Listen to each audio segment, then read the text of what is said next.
Of, bu neyinir ha bu? Arap tokalar niye gizledi? Bundan çıkmayan iş. Bu neyinir ha?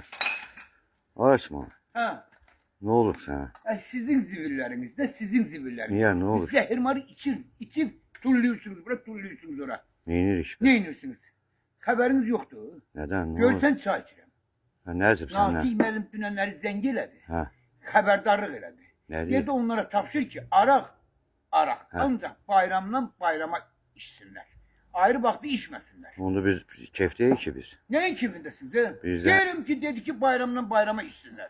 Hə. Ya her gün içip buraya gelmesinler. Kardeş- Her gün burada içmesinler. Başa düştüğümde diren biz kefteyiz de bayramdan bayrama değil mi müəllim? Bayramdan bayrama değil. Ayso biz de araqdan arağa bizde bayram demişə. Neler araktan arak? Abeddə həmişə vururdu. Abeddən Abeddə bizə bayramdır.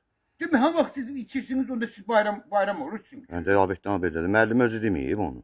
Akşi müəllim deyib ki bayramdan bayrama içsinlər. Qardaş başa düş. Bayram gün içsinlər. Bildim də bizdə də Abeddə hər gün Abeddə bayramdır da vurduq da biz.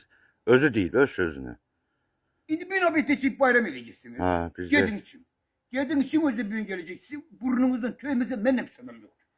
belə oldu. Eğer git. Baş- Benden demek. Başqa evet çatmamış səhər tezlərindən içirdin nə oldu? Salih aralaş buradan. Git ne kadar içirsen iç git bayram et. Ha, sənin yoldaşlığın yoxdur. Kara getirmeyip gedin için bayram edeyim. Sənin yoldaşlığın yoxdur Allah hamd olsun. Sən, elə mən bilirdim ki sən də həmişə Salih el çek git buradan. həmişə bizi yolda qoyub Değil mi? Sen qaçırsan. bayramdan bayram içirik. Və biz Gedin edirik. için bayram edin. Gelip burnunuzdan tökeni de diyeceğim. Onda gələrsən Abeddə yanımıza. Sənin bayram olmur. Sənin bir gündən öncə bayram yoxdur. Ben ölmeyeceğim.